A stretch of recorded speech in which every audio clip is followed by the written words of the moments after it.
जी नमस्कार। हमारे साथ उपस्थित हैं श्री आनंद प्रकाश विद्यार्थी जी। तो आनंद प्रकाश विद्यार्थी जी, बिना देर किए मैं आपसे यह प्रश्न करना चाहूँगा, आप उस पर अपना निर्भीक विचार रखें कि संस्कार हम किसे कहें। सबसे पहले आपका आभार। जिन चीज़ों की आज बहुत आवश्यकता है वैसे विषय को आपने उठाया है और वो विषय है संस्कार। संस्कार किसे कहते हैं, संस्कार किसे कहा जाए, यह बड़ा ही स्पष्ट है और गंभीर भी है। मुख्यतया संस्कार हम उसे कह सकते हैं जो चरित्र का निर्माण करे, जो नैतिकता का बढ़ावा दे, जो मनुष्य को मनुष्य बनाए, एक व्यक्ति के अंदर उसके व्यक्तित्व का विकास करे, उसको परिष्कृत करे, उसको शुद्ध करे। क्योंकि मनुष्य में तीन तरह की जो है वह तीन प्रकार में 23 तरह की अवगुण होते हैं और उन 23 अवगुण को अगर दूर करता है तो वो संस्कार ही है। संस्कार के बिना मनुष्य पशु के समान है। संस्कार धर्म है, संस्कार ही संस्कृति है और संस्कार ही जीवन जीने का एक स्पष्ट ध्येय पथ है। बहुत सुंदर। और मैंने जो प्रश्न किया उसके सारांश के रूप में 2-3 मुख्य बिंदुओं को मैंने आपसे सुना। आपने कहा कि मनुष्य बनाने का एक आयाम है संस्कार। मुझे याद आ रहा है स्वामी विवेकानंद जी ने भी शिक्षा को मैन मेकिंग एजुकेशन से जोड़ा था। तो मैं सीधे यहाँ आता हूँ कि भारत जो ऋषियों का देश रहा है, ऋषि मतलब क्या? ऋषि मतलब जो नैतिकता के विस्तार के लिए निरंतर लगे रहें, रत रहें, वे हैं ऋषि। तो आज की तारीख में विशेष करके नई पीढ़ी में भी वह पीढ़ी जो शिक्षा को महज पॉकेट के लंबाई चौड़ाई ऊंचाई के हिसाब से देखते हैं, जब शिक्षा पैकेजिंग हो जाए, इतना का पैकेज उतना का पैकेज आप निरंतर सुनते होंगे, तो मैं आपसे पूछना चाहता हूँ कि शिक्षा और संस्कार में क्या जुड़ाव है, वह कितना एक दूसरे से अटैच्ड हैं। शिक्षा और संस्कार का जुड़ाव ठीक वैसा ही है जैसे मनुष्य का जीवन और उसके अंदर चलती हुई सांसें। बहुत सुंदर। संस्कार के बिना शिक्षा अधूरा है और शिक्षा में संस्कार न हो तो उस शिक्षा का कोई मायने नहीं है। संस्कारगत पूरी जो व्यवस्था थी वह अर्वाचीन और प्राचीन काल से चली आ रही है। तभी तो प्राचीन शिक्षण पद्धति में जो गुरुकुल की परंपरा रही थी, तो उसमें चातुर्य आश्रम में जो प्रथम आश्रम ब्रह्मचर्य आश्रम का रहा, जिसमें 25 वर्ष की आयु तक ब्रह्मचर्य आश्रम जो रहती है, उसमें मुख्यतया विद्या ददाति विनयम, जो शिक्षा पहले नहीं वो विद्या हुआ करती थी, और विद्या जैसे कि विनय देती है, और विनय जो है वो संस्कार के बिना आ नहीं सकता। और वो पूरे 25 वर्षों तक शिक्षा के साथ संस्कार ही गुरुकुल में दिए जाते थे। जीवन में कैसे रहना है, अपने आप को कैसे ढालना है, किन विषम परिस्थितियों में अपने आप को कैसे खड़ा करना है, माता पिता का सम्मान, गुरुजनों का सम्मान, समाज में रहने की कला, पूरे जीवन का जो उत्कर्ष था, पूरे जीवन पर्यंत प्रत्येक दिन से लेकर और अंतिम दिवस तक वो पूरा जो वो है शिक्षा के माध्यम से संस्कार दिया जाता था। और जो आपने कहा कि अर्थकरी विद्या, तो ये हमारा सूत्र भी है, शास्त्र सम्मत सूत्र भी है कि षड्जीव लोकेषु सुखानि राजन, 6 तरह के लोग सुख करते हैं इस संसार में, जिसमें से एक है वो अर्थकरी विद्या भी आता है कि उसमें सोर्स ऑफ इनकम जो विद्या जनरेट करे। लेकिन प्राचीन काल में, पूर्व काल जो है वो मध्य तक आते आते लगभग देखा कि शिक्षा तो अर्थकरी होती थी लेकिन संस्कारों से सुसज्जित होती थी। अफसोस आज की शिक्षा जो है वह व्यभिचारिणी हो गई है। आज की शिक्षा जो है वह व्यावसायिक हो गई है, जिसमें नैतिकता, संस्कार और मानवता का वह अंश है वो छूटता जा रहा है। और पश्चिम के लबादे में लिपटा हुआ शिक्षण पद्धति मनुष्य की मनुष्यता को खत्म कर रहा। यही कारण है कि आज बड़े बड़े पदों पर IAS, IPS, डॉक्टर जैसे लोग भ्रष्टाचार में सबसे ज़्यादा संलिप्त पाए जाते हैं और छोटे मोटे कर्मचारी और जितने कम पढ़े लिखे लोग होते हैं सामान्यता वही ज़्यादा शुद्ध होते हैं। जी, बहुत सुंदर। और मैं इसी में जोड़ना चाहूँगा, महात्मा गांधी जी जो हमारे राष्ट्रपिता हैं, उन्होंने भी यह माना है कि नैतिक रूप से कमाया हुआ धन ही असली धन है, वही श्रेष्ठ धन है।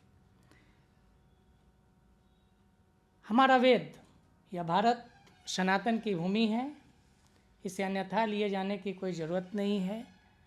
वेद में भी इस बात की चर्चा है कि मनुर्भव दिव्यो जन्म, पहले मनुष्य बनो फिर देवता तुम्हारे यहाँ जन्म लेने को आतुर होंगे।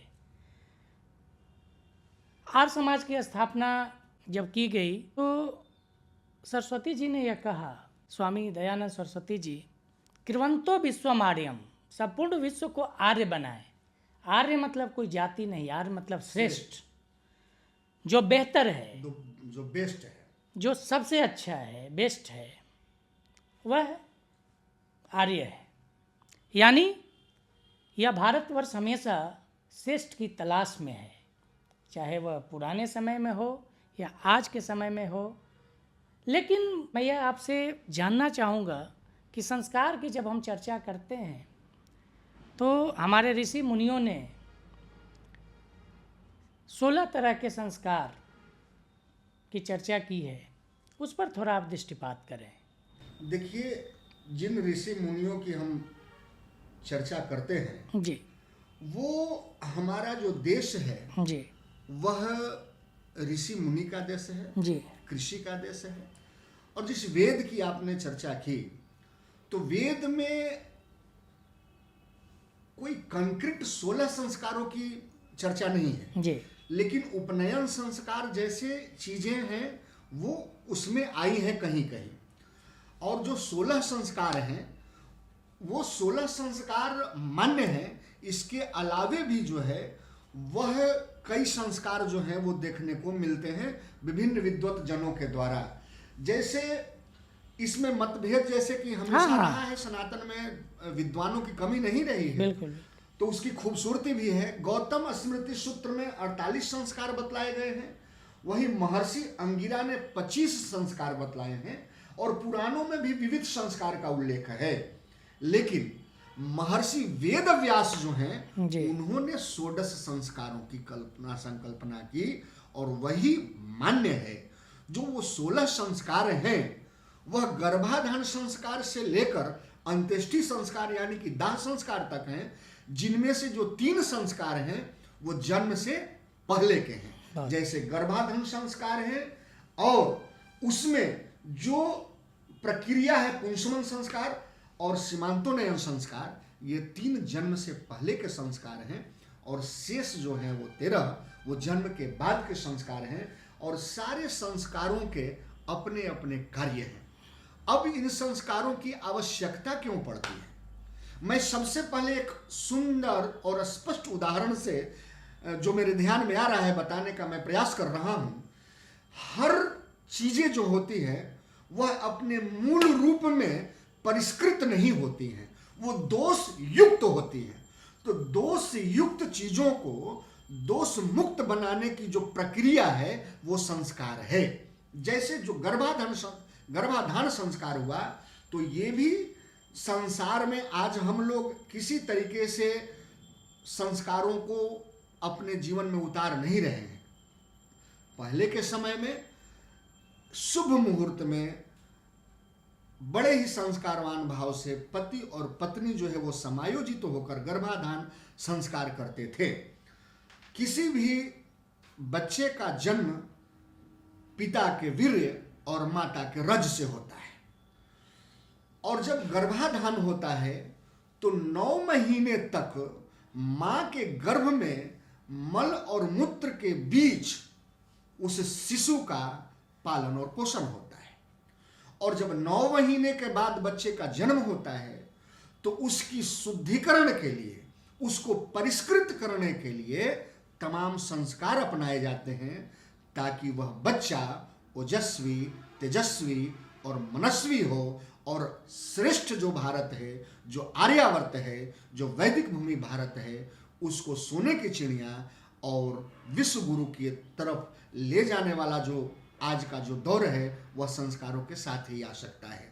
तो मेरा उदाहरण ठीक ये है ताकि सब लोग स्पष्ट समझ जाएं कि जैसे कोई भी अनाज हम प्रत्यक्ष नहीं खाते, अगर अनाज पैदा होता है तो उसमें जो भूसी होती है उसको सबसे पहले हम खेत से काटते हैं, फिर भूसी का दवनी करते हैं, उससे अनाज अलग करते हैं।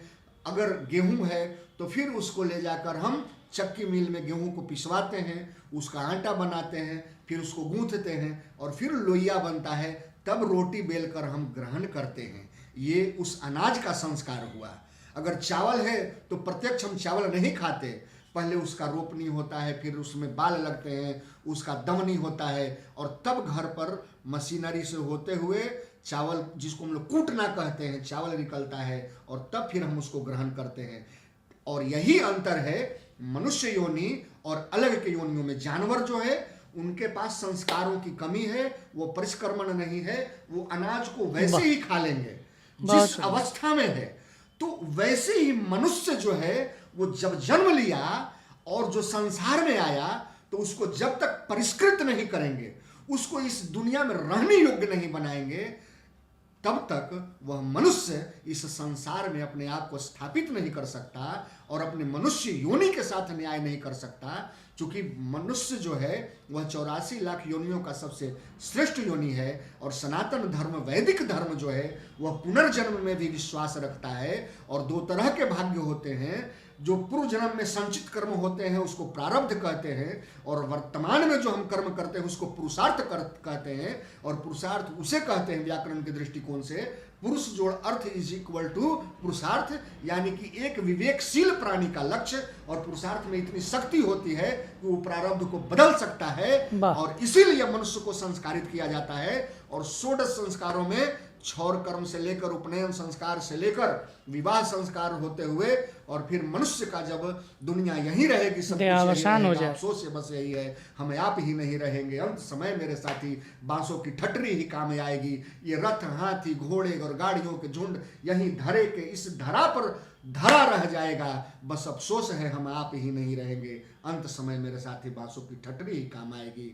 और अंतिम में 16 जो संस्कार है, अंत्येष्टि संस्कार, दाह संस्कार कर कर मनुष्य को उस अग्नि से मिलाया जाता है। और वो भी संस्कार क्यों कि अग्नि जो है वो पावकता है, वही एकमात्र शुद्ध है। और पंच तत्व में विलीन करने के लिए जब मनुष्य जो पूरी दुनिया में जो जीवन जीता है और उसके अंदर जो बुराइयां होती है, जो पाप के अंश होते हैं, जो कलुषता होती है, जो भी उसके अंदर का निगेटिविटी होता है, इसलिए उसको हम लोग अग्नि में डालते हैं। और बाकी विधर्मी ऐसा नहीं करते। और सनातन में सन्यासियों को इसलिए जल में प्रवाहित कर देते हैं क्योंकि उन्होंने पूरी जिंदगी में अपने आप को शुद्ध रखा होता है, उनके अंदर अशुद्धि नहीं होती, इसलिए उनको जल से मिलाते हैं। और हम गृहस्थ के अंदर तमाम तरह के लोभ, लालच, छल, प्रपंच और दुनियादारी का आडंबर होता है, इसलिए हम लोग उनके अंतिम संस्कार में पावकता, दाहकता के साथ अग्नि से विलुप्त करते हैं और उनको शुद्ध करते हैं। बहुत बहुत धन्यवाद। आपने साधारण शब्दों में जो अनाज का कैसे परिष्करण होता है, हमारे जैसे लोगों, साधारण लोगों जिनको इन चीज़ों की बहुत समझ नहीं है, उनको आपने बहुत ज्ञान वर्धन किया है। कुछ लोगों का आज मानना है, विशेष करके नौजवानों का, कि संस्कार एक बंधन है, संस्कार की वजह से हम कन्फाइंड हो जाते हैं, हम सीमित हो जाते हैं। आपकी क्या दृष्टि है इस पर? संस्कार की वजह से हम सीमित नहीं होते, कन्फाइंड नहीं होते, कॉम्प्लेक्स नहीं होते, जड़ता में नहीं आते। इस सृष्टि में अस्थावर और जंगम जी यानी कि चलायमान और जो है वो स्थिर यानी कि फिक्स और मूवेबल, इन श्रेणियों में जितनी भी चीजें आती हैं वो सब संस्कारों के माध्यम से ही परिष्कृत होंगी और हम उन्मुक्त होंगे। जिन स्वामी विवेकानंद की चर्चा आपने करी अभी कुछ देर पहले, 1897 ईस्वी में स्वामी विवेकानंद ने कहा था कि आज का जो विश्व है, आज का जो दौर है, अगर अमेरिका शक्तिशाली हुआ तो दुनिया को बाजार बना देगा, जर्मनी शक्तिशाली हुआ तो दुनिया को युद्ध में झोंक देगा, और अगर फ्रांस शक्तिशाली हुआ तो दुनिया को सौंदर्य के क्षेत्र में ले जाएगा। स्वामी विवेकानंद जी आज नहीं है, लेकिन 1897 में की गई उनकी भविष्यवाणी, उसमें लास्ट में उन्होंने यह भी जोड़ा था कि अगर भारत शक्तिशाली होगा तो इस दुनिया को संस्कार देगा और संस्कृति देगा। वाह। तो देखिए कैसे सब कुछ सही हुआ था।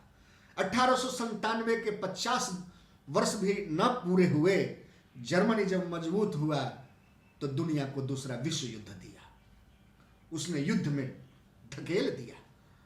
1897 से लेकर 1990 तक आते आते जब पूरी दुनिया बाजारीकरण की दौर में थी, लगभग 100 वर्ष लगे। जब अमेरिका मजबूत हुआ तो पूरी दुनिया को बाजार में धकेल दिया, और बाजारीकरण के लिए दुनिया को आज किस मुहाने पर लाकर अमेरिका ने खड़ा कर दिया है। स्वामी विवेकानंद की उन वाणी को याद करने की आवश्यकता है, और फ्रांस के राष्ट्रपति को देखें और फ्रांस के जीवन को देखें तो सौंदर्य और सुरा में वो कैसे जीवन जीते हैं, और वही भारत को देखें।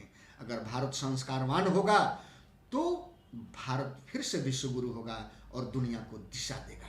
अब जो लोग कहते हैं कि जटिलता है या जकड़ता है या संस्कार पीछे ले जाता है, तो स्वाभाविक है कि मनुष्य जब चढ़ाई चढ़ता है, एक पुल मात्र तक, अगर एक पुल मिल गया और अगर गाड़ी का गियर अगर है तो आपको कम गियर देकर एक्सीलरेटर ज़्यादा देना होगा, क्योंकि ऊंचाई पर चढ़ने में थोड़ा मेहनत ज़्यादा होता है, परिश्रम ज़्यादा लगता है, ऊर्जा ज़्यादा लगता है। और वही पुल से जब उतरना होगा तो आप गाड़ी बंद भी कर देंगे तो स्वतः गाड़ी आपको मंजिल तक ले जाएगी। बिल्कुल ठीक वही संस्कार है। अगर आप अपने इंगला, पिंगला और सुषुम्ना नामक संपूर्ण नाड़ियों को जागृत करना चाहते हैं तो आपको सिखा रखना होगा, आपके मनस्विता को, आपके मन मस्तिष्क को शीतल रखना होगा, और संसार में रहते हुए संसार में न रहने की कला विकसित करनी होगी।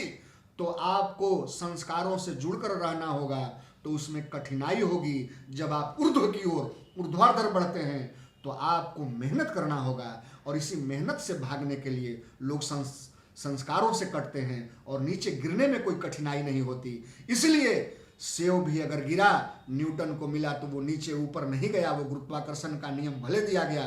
तो जो पतन है, अधोपतन है, वह स्वाभाविक होता है। तो पतन जो है वह प्रकृति का नियम है, और कुछ लोग होते हैं जो संस्कारों से सुसज्जित होकर ऊपर की ओर जाते हैं, और अत्यधिक लोग हैं जो उससे कटते हुए पतन की ओर जाते हैं। बहुत सुंदर। और बहुत कम शब्दों में मैं आपसे एक बात का जिक्र करना चाहूँगा।